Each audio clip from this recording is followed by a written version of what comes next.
Almost slipped through their fingers. Luckily, they remembered something they forgot, and that would eventually lead to one of the biggest surprises of their life. 20 mahahalagang bagay na natagpuan sa mga abandonadong lugar. Ang mga abandonadong lugar na dati ay puno ng mga tao, ingay at masasayang mga kaganapan ay ngayon isang tahimik at tila nakalimutan ng lugar. Pero sa likod ng mga tahimik na lugar na ito ay may mga mahahalagang bagay na napag-iwanan dito. Mula sa mga kayamanang may mahalagang kasaysayan, mga kayamanang magbibigay ng kasagutan sa mga tanong natin sa nakaraan at minsan naman ay mga bagay na hindi natin inaasahan na dito pala natin ito makikita. Kaya naman sa video na ito ating alamin ang 20 mahahalagang bagay na natagpuan sa loob ng isang abandonadong lugar. Kaya naman simulan na natin. Number 1. Time Capsule Apartment. Ang Time Capsule Apartment ay isang abandoned apartment sa Paris na natagpuan noong 2010 na hindi nagalaw ng mahigit 70 years mula pa noong World War II. Ang dating may-ari nito na si Madame Marthe de Florian na isang kilalang socialite at actress noong 19th century ay tumakas mula sa Nazi invasion noong 1942. Iniwan niya ang apartment ngunit patuloy na binabayaran ng renta hanggang sa kanyang kamatayan. Sa loob ng apartment natagpuan ang mga gamit na parang na-freeze sa oras, kabilang na ang mga antique na furniture at personal belongings. Samantala, ang pinakamahalagang discovery dito ay ang isang painting ni Giovanni Boldini na isang 19th century na portrait ng mismong si Marthe de Florian. Ang obra na ito ay nagkakahalaga ng humigit kumulang 2.1 million euro nang i-auction. Bukod dito, marami pang art pieces, old photos at mga dokumento ang natagpuan sa apartment na nagsilbing window to the past ng isang glamorous na panahon sa Paris. Ang apartment ay naging isang simbolo ng yaman at kasaysayan na iniwan sa paglipas ng panahon ngunit muling nabuhay matapos ang ilang dekada. Number 2. A ring with Charlotte Bronte's hair. Ang singsing na may buhok ni Charlotte Bronte ay isang mahalagang piraso ng kasaysayan, hindi lang dahil sa personal na ugnayan nito sa sikat na may akda ng Jane Eyre, kundi pati na rin sa kanyang natatanging style noong Victorian era na gumagamit ng mourning jewelry bilang kanyang alaala sa mga namayapa. Ang singsing ay yari sa ginto at may compartment ito na kung saan nakalagay ang buhok ni Bronte. Samantala natagpuan ito sa isang auction house sa Haworth, West Yorkshire kung saan ipinanganak si Bronte at lumaki kasama ang kanyang mga kapatid na sina Emily at Anne na mga sikat ding writer noon. Ang singsing na ito ay maaaring pag-aari ng isa sa mga kapatid niya o malapit na kaibigan at kalaunan ay napunta sa mga kamay ng mga kolektor. Samantala, ito ay tinatayang ginawa noong middle 1800s pagkatapos ng kanyang kamatayan noong 1855. Ang singsing ay nagsisilbing memento mori na popular sa panahong iyon bilang tanda ng pag-alala sa isang mahal sa buhay. Ngayon itinuturing itong napakahalaga bilang isang alaala at dahil na rin sa financial value nito na maaaring umabot ng libu-libong dolyar ang halaga sa mga koleksyon. Number 3. 18th century paintings. Ang mga paintings mula sa 18th century ay mahalagang mga piraso ng kasaysayan ng sining at marami sa mga ito ay natagpuan sa mga abandonadong mansyon sa Cuba pagkatapos ng 1959 Cuban Revolution.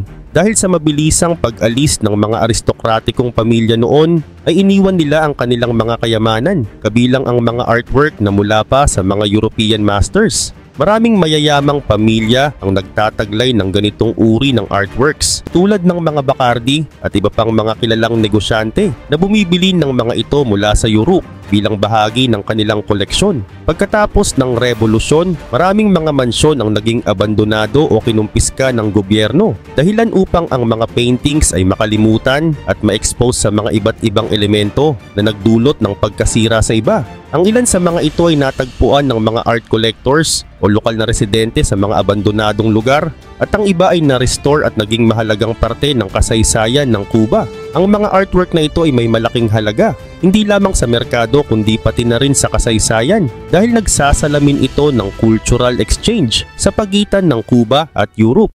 Number 4. A copy of Action Comics number 1 in 1992. Ang Action Comics number 1 na unang lumabas noong 1938 ay isa sa mga pinaka-iconic na comic books dahil dito unang ipinakilala si Superman. Samantala itinuturing itong isang rare copy na natagpuan noong 1992 sa isang abandoned place at kalaunan ay nabili ng aktor na si Nicolas Cage noong 1997 sa halagang $150,000. Si Cage, na kilalang comic book collector, ay itinuring na prized possession ang comic na ito. Ngunit noong 2000 ay nanakaw ito mula sa kanyang tahanan. Pagkatapos ng higit isang dekada ng pagkakawala nito, ay muling natagpuan ang comic book sa isang abandoned storage locker sa Southern California noong 2011. At naibalik ito kay Cage, ngunit kalaunan ay na-auction din sa halagang $2.16 million na isang record-breaking sale para sa isang comic book. Ang kwento ng natagpo ang comic book na ito sa abandoned storage unit ay isang patunay na ang mga rare treasures ay minsan natutuklasan sa mga unexpected places. Number 5. Unreleased Jackson 5 songs. Noong 2010, natagpuan ni Howard Mann na isang Canadian businessman ang mga unreleased songs ng Jackson 5 matapos niyang bilhin ang isang abandonadong warehouse sa Chicago. Ang mga gamit sa loob, kabilang ang mga reel-to-reel tapes at memorabilia, ay dating pag-aari ni Joe Jackson na ama at manager ng Jackson 5. Ang mga tapes ay naglalaman ng mga kanta na hindi pa nailalabas noong kasikatan ng banda noong 1970s. Kasama sa natagpuan ang mga personal na dokumento, concert recordings at mga rare photographs ng pamilya Jackson. Ang warehouse ay tila na abandonado matapos hindi na mabayaran ng storage fees, kaya na-auction ito. Si Nicolas Cage at iba pang sikat na collector ay nagkaroon ng interest dito dahil sa halaga ng mga kanta at memorabilia.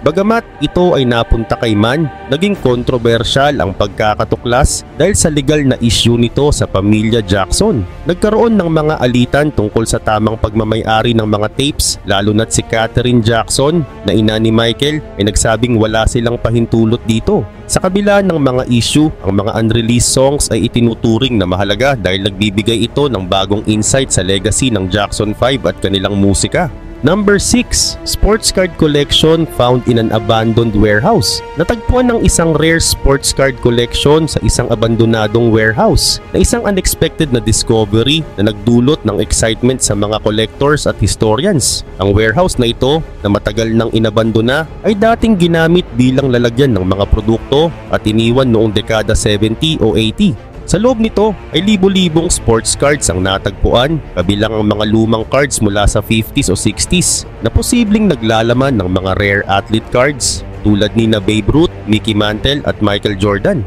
Ang mga cards na karamihan nasa original packaging pa ay nasa iba't ibang kondisyon. Ang ilan ay preserved, habang ang iba ay nasira dahil sa panahon at neglect. Ang sports card collection ay posibleng pagmamay-ari ng isang dating businessman o private collector, ngunit iniwan o nakalimutan matapos magsara ang negosyo o lumipat ng tirahan. Ang halaga ng koleksyon ay maaring umabot ng milyon depende sa rarity at kondisyon ng mga cards. Ito'y isang bihirang kaso kung saan ang isang abandonadong lugar ay naglalaman ng napakalaking historical at monetary value na isang kayamanang nakatago sa loob ng maraming dekada.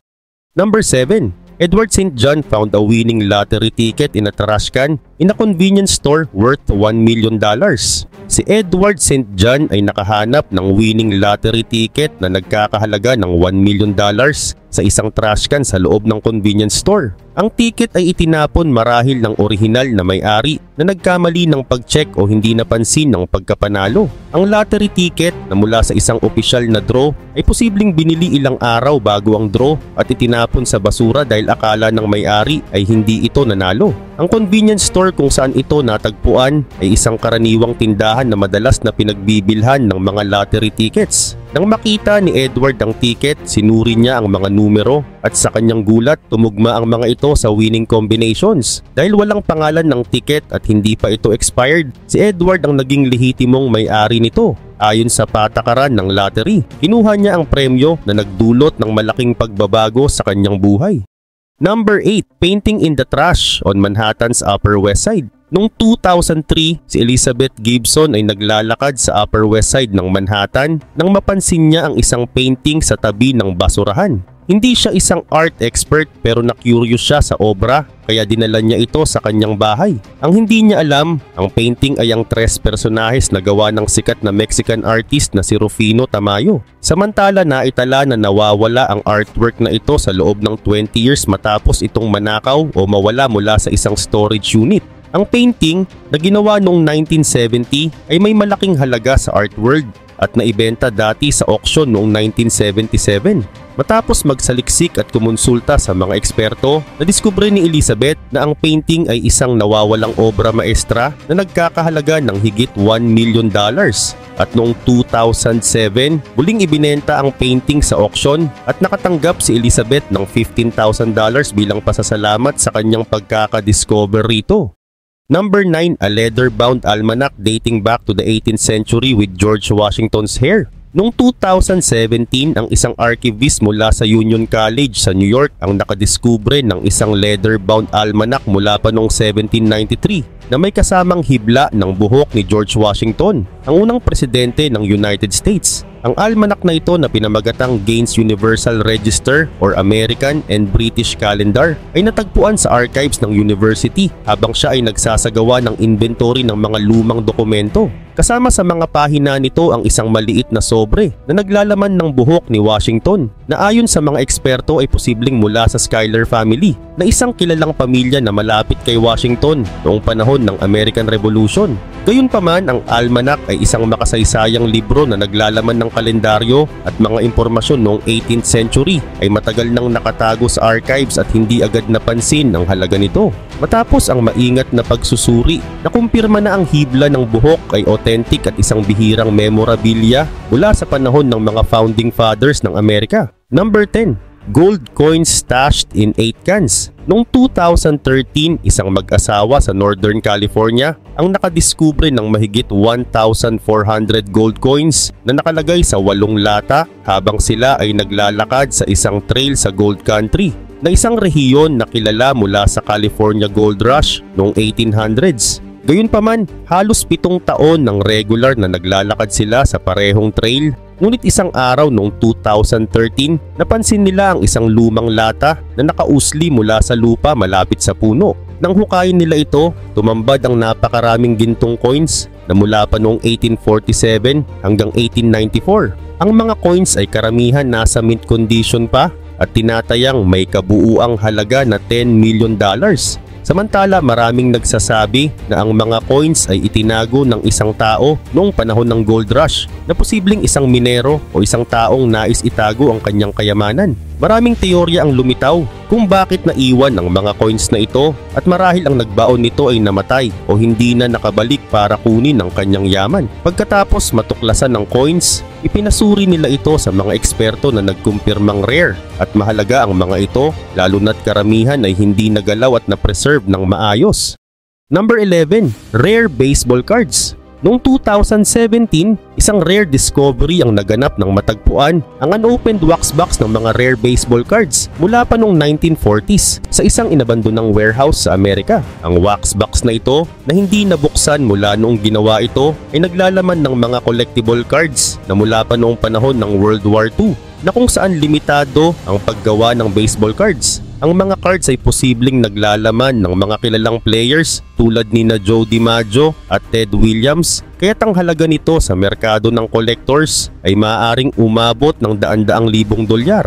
Samantala, ang warehouse na pinagtaguan nito ay inabandona noong 1980s at matagal nang napabayaan bago ito natuklasan ng mga treasure hunters. Dahil nakaimbak ang wax box sa isang secured na metal cabinet, hindi ito naapektuhan ng kalumaan at ang kondisyon ng mga cards ay maaaring nasa mint condition pa. Ang pagtuklas na ito ay naging malaking balita para sa mga hobbyists, collectors at auction houses dahil sa kakaibang halaga at historical significance ng mga rare baseball cards na ito. Number 12 ay Jackson Pollock painting. Isang napakalaking kaguluhan ang naganap noong 2010 sa isang inabandonang gusali sa San Bernardino, California na kung saan natagpuan ang isang original painting ni Jackson Pollock. Ang painting na ito ay kilala bilang Number 5, 1948 at tinatayang nagkakahalaga ng $50 million.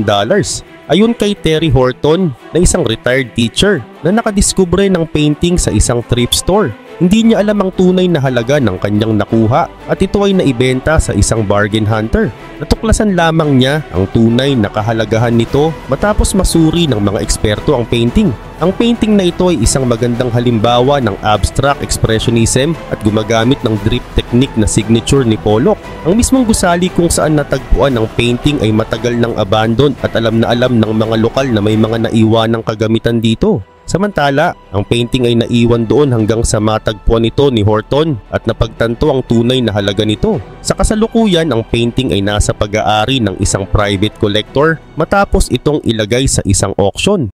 Number 13, a rare Australian penny. Noong 2013, si Charlotte na isang empleyado ng isang cleaning company ay natagpuan ng isang bihirang 1930 Australian penny habang naglilinis sa isang lumang inabandona na bahay. Una niyang inakala na ito ay isang ordinaryong coin lamang. Ngunit nang makita ang taong nakaimprinta rito, si King George V, at natuklasan na ito ay isa sa mga pinakabihirang pennies sa kasaysayan ng Australia. Ang mga Australian penny noong 1930 ay kilalang mahalaga dahil sa kakaunting bilang na nagawa lang noong panahon ng Great Depression na tinatayang nasa 1,500 hanggang 3,000 lamang ang ginawa, kaya't itinuturing itong isang napakahalagang collector's item. Ang halaga ng nasabing coin ay maaaring umabot mula 15,000 hanggang 50,000 Australian dollars depende sa kondisyon nito at sa ilang auction. Ang mga mint condition na version nito ay naibebenta pa ng higit sa 100,000 Australian dollars. Matapos dalhin ni Charlotte ang penny sa isang eksperto sa numismatics, napatunayang ito ay tunay at nasa magandang kondisyon. Ang pagkakatuklas ng bihirang coin sa isang matagal nang inabandona na bahay ay nagdulot ng interes hindi lamang sa mga numismatists kundi pati na rin sa mga explorers na muling nagpapaalala ng mga posibleng yaman na natatago sa mga lumang lugar. Number 14, 600 gold coins. Noong 2018, habang nagdemolish ang mga manggagawa ng isang lumang bahay sa Pont-Aven, Brittany, France, ay nadiskubre nila ang isang box na shell-shaped na puno ng 600 gold coins na mula pa noong 1870. Ang mga coins ay Belgian at may mukha ni King Leopold II. Ang kanilang halaga ay tinatayang nasa 100,000 euro o humigit kumulang $118,000. Dahil sa pag-rattle ng kahon habang binubuksan, napansin ng mga manggagawa ang mga coins na nakaimbak doon. Agad nilang iniulat ang kanilang natagpuan sa mga autoridad at ang treasure na ito ay kinuha ng French State Police. Ayon sa mga ulat, ang lolo ng may-ari ng bahay ay isang kolektor ng coins, kaya't hindi na nagulat ang may-ari sa natagpuan. Batay sa batas ng France, ang mga manggagawa ay nakatanggap ng kalahati ng halaga ng natagpuan bilang pabuya, habang ang kalahati naman ay napunta sa gobyerno. Ang kwentong ito ay nagpapakita na minsan sa mga hindi inaasahang lugar tulad ng mga abandonang gusali, maaring may mga natatagong yaman na naghihintay na madiskubre.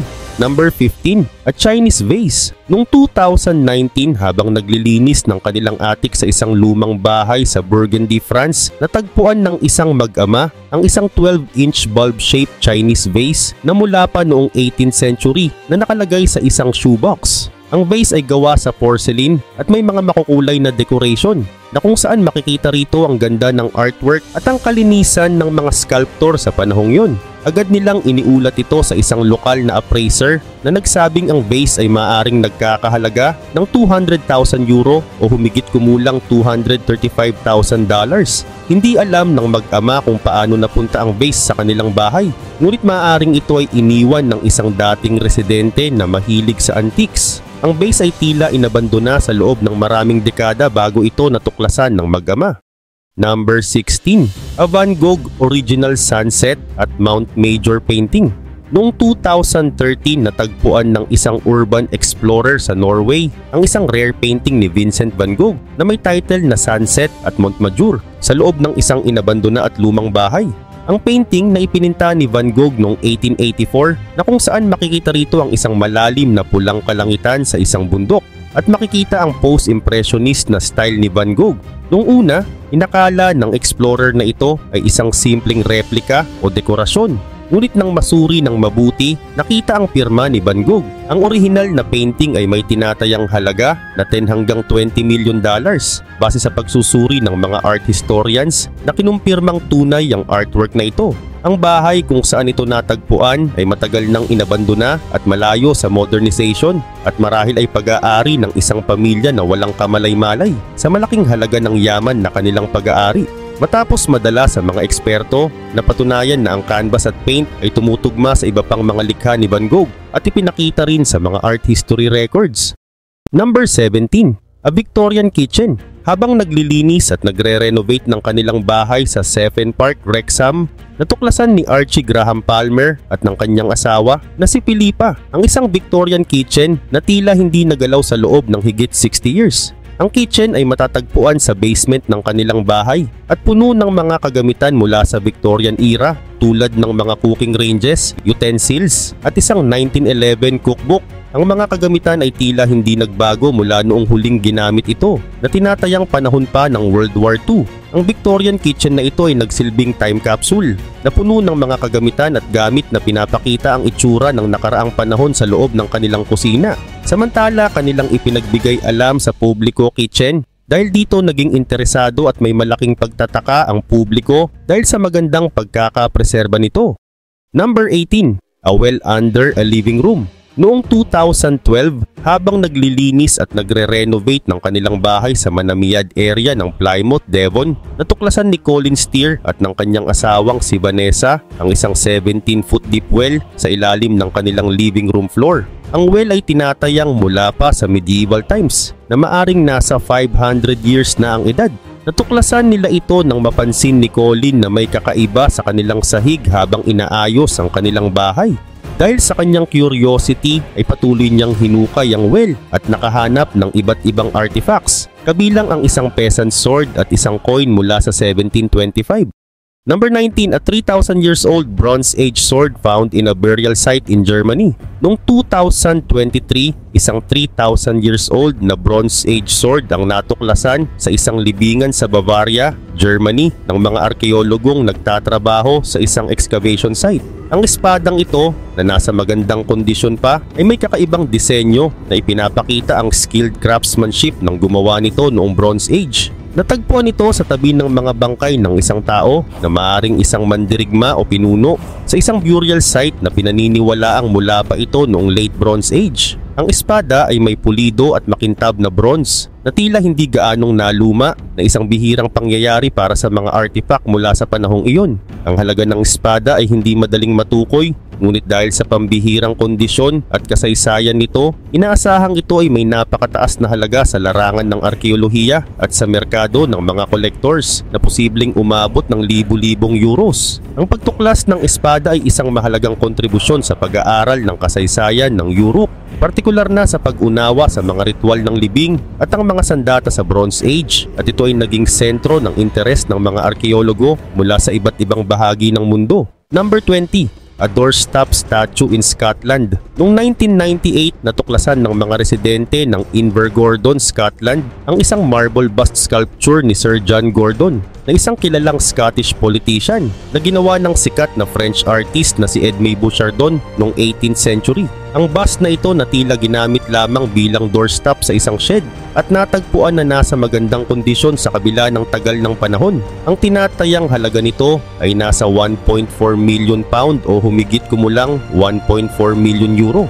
Samantala, agad naman na iniulat ng mga may-ari ng bahay ang kanilang natuklasan sa lokal na authorities at ito ay nasuri at kinumpirmang orihinal na gawa ni Bouchardon. Ang sculpture na ito ay nagdulot ng malaking interes sa publiko, lalo na dahil isa itong mahalagang bahagi ng kasaysayan ng lugar. Samantala, noong 2016, muling inilabas ang bust sculpture sa Louvre na nagbigay daan sa mas malalim na pag-aaral at pagpapahalaga sa sining at kasaysayan.